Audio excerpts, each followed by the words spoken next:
That was a pretty classic horror SCP. Yeah, yeah, it was. It was very, like, as we mentioned before. It was very Silent Hill.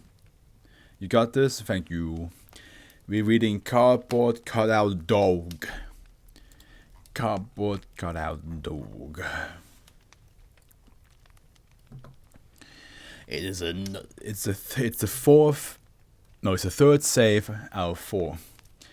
Under no circumstances are any individuals with type B blood antigen B plus minus or AB plus minus to be permitted within 100 meters of SCP-1783. Standard blood screening should allow the location and removal of any such individuals from duty at Site-38. In the event personnel with B-type blood antigens enter the effects radius, SCP-1783 will become enraged until such individuals are brought into its presence for it to attack, or until it has been isolated for 30 hours. Affected individuals are to be immediately tranquilized and placed in containment with SCP-1783 until conversation process is complete. Fully converted individuals may be left in containment with SCP-1783, placed in storage, or destroyed at the discretion of Site-38 Command. The idea of an aborted reality bender is fucked up. Feel bad for the mom, bro. But I'm not sure if it's like, it's not only like the feed is not the only thing, right? It's like it's also the room changes. Like, we got a guy who got eaten by cockatoos and all that stuff. Like, there's a lot happening in that room.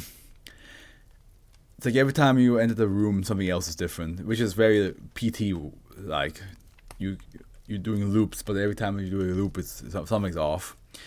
SCP-1783 is to be contained in the courtyard at Site-38. Dry dog food of any type is to be supplied in a bowl twice daily. D-class personnel are to be sent in with gloves to retrieve all instances of -A at least once daily. All unusual instances of -A are to be analyzed at Site-38. A veterinarian is to be kept on staff to study instances for signs of physiological distress, followed by analysis of the instances themselves for any potential insight into SCP-1783's original nature. Okay, let me see the dog. Tell me oh wait, it does an update first. In light of recent discoveries, see Addendum 3, containment procedures are to be modified as follows. SCP-1783 is to be contained in a 2-meter cubed stainless steel containment safe designed specifically for SCP-1783. The safe is to be equipped for feeding and waste removal via portholes, in the event that repair or backup waste removal becomes necessary. The safe may be opened by D-class personnel and maintenance performed. In the event SCP-1783 enters its rapid state, maintenance is to be postponed until standard behavior resumes. All protocols regarding personnel requirements and monitoring of -A remain in place.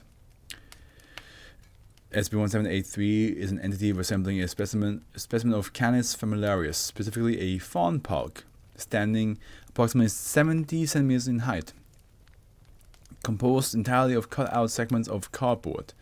SCP-1783 is fully animate, capable of locomotion via an unknown mode of transit similar to very short-length teleportation.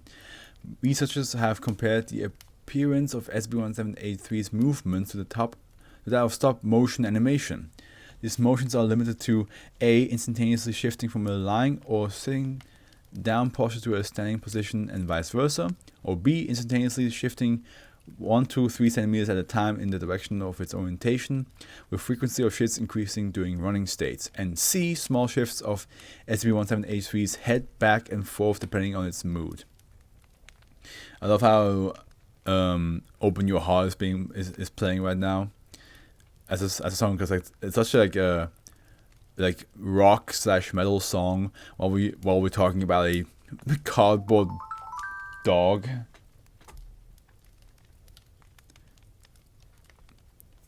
It's just funny. It's just very unfitting, but it's funny as well. SCP-1783 behaves almost identical to non-anomalous members of Canis familiaris in terms of seeking food, expelling waste, barking, and panting to reduce internal heat. The mechanism and motive for these latter two actions are unknown. No movement occurs during barking, and SCP-1783 creates no heat of any sort, which would seem to remove the need for panting. SCP-1783 requires approximately 720 calories per a day, and an intake indicative of an 11 kilogram dog, despite an actual measured mass not in excess of 450 grams. When nutritional minimums are not met, signs of poor health will become apparent in the instance of -A. -A is an object apparently identical in make to an instant film or Polaroid photograph 3 to 5 times daily. SCP-1783 will emit a sharp whine and crouch crouches rear torso within seconds. A new instance of -A will appear. When -A is in good health, instances produced will depict dog feces of normal size and consistency of a 10 to 15 kilogram pug. Alterations to SCP-1783's diet will make themselves apparent in these photographs.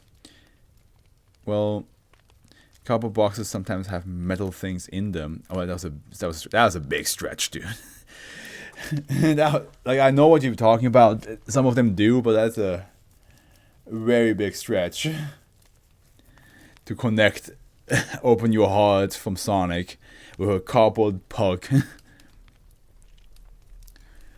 SCP-1783 will play normally with humans in its presence, retrieving the thrown toys and bones and returning them to the thrower.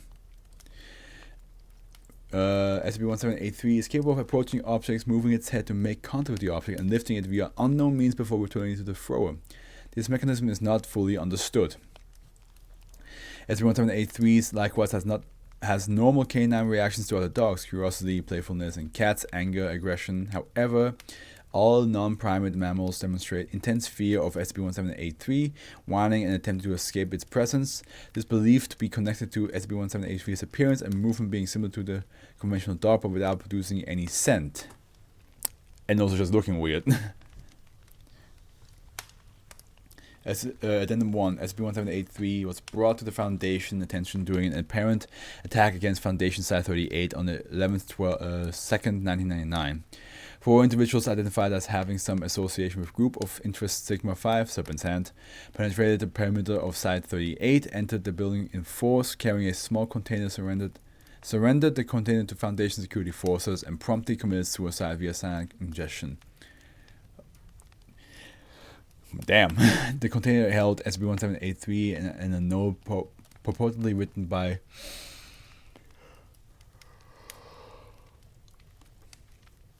Data redacted. Level 4 clearance required. Addendum 2. On the 4th, 10th, 2000, SCP-1783 began behaving in an unusually agitated manner, growling and barking at D-class individuals sent to retrieve -A samples from containment. SCP-1783's head changed into a segment of similar appearance but with white foam drawn around the lower jaw area and with increased redness in the sclera. Well, Rabies. You got some rabies here. SCP-1783 charged towards the D-class and attacked. The mechanism by which this occurred is unknown, but D-23893 has sustained multiple aggravated bite wounds from SCP-1783 bite wounds when SCP-1783 was separated from him. SCP-1783 remained aggravated and was contained in a metal kennel. D-23893's wounds became infected with an unknown bacterium. The flesh and deep tissue around the bites began to flatten and change into an unknown substance indistinguishable from cardboard.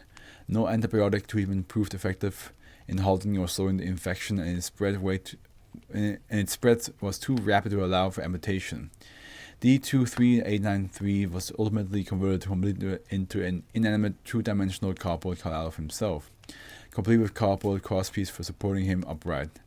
This process took approximately 65 hours. I love how they said, like, oh, the process was too fast, so they couldn't amputate his arm off, but the whole process still took over 2 days. And apparently that was from the Foundation's point of view too fast to amputate the arm or anything like that.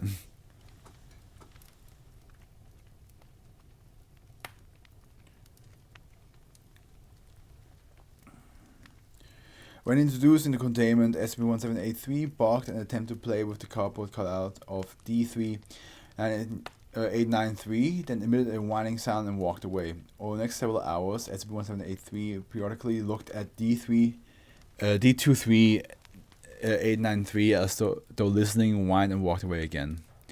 Partial description of the serpent's hand note shortly afterwards suggests this behavior was expected. Current containment procedures put in place 4th, 20th, 0 subsequent rapid states were observed to subside naturally after several days without exposure to B-type antigens. And here we have addendum 3, level 4 clearance only. Standing order 1783 dash I'm not sure which Greek alphabet that is 5 from 059 to current head administrator side 38 by order of the 05 Council. Communication was made by individuals claiming to represent group of interest Sigma 5 Serpent Hand to the Foundation on the date of SCP-1783's acquisition in the form of an encrypted message accompanying the anomalous object. The partial description we have of this communication is included below. Regardless of the conventional understanding of the relationship between the Serpent's Hand and the Foundation, you are ordered to follow all instructions and restrictions set forth in this document. Our researchers have independently verified the veracity of its contents. The potential for mass chaos in the event of containment failure in this instance is significant to a degree you're not clear to know at this time. 059. Message begins. By the time you decode this, you'll be stuck with it. It turned 2 of us before we tried to destroy it. We lost 6 before we figured out that we couldn't. It's yours now. We don't know where it came from or why it chose us, but we can't make it leave us any other way. It will follow us back if we don't. Gobbled. Not mistake its behavior for predation or reproduction. It doesn't want to make more of itself, it wants to make a master. But something is wrong. Who can stay sane after this? Can't imagine what it feels. Gobbled. Didn't know about the blood thing for so long. We could have saved so many if Henrik gobbled. The B-type antigens are like a dominant pheromone to it. It smells them and has to bite. It wants the B-types, but it will bite whoever gets too close until it gets what it wants. That was how Sergei died. His lover was B-type, and Sergei hoped he could satisfy it. Nothing satisfies it but the B-types. Everyone else is just in the way. It turns the B-types and kills the rest. Gobbled. Keep everyone safe, please. Message ends. All infiltrators were found to be infected with the unidentified bacterium. Autopsy information can be found in document 38. Would you guys consider this a good dog? A good pupper? Would this be a good pup? Or would this be a naughty pup?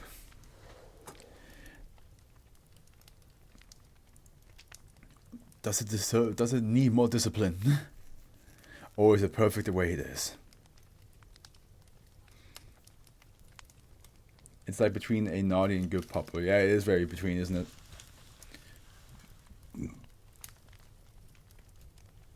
Very much so.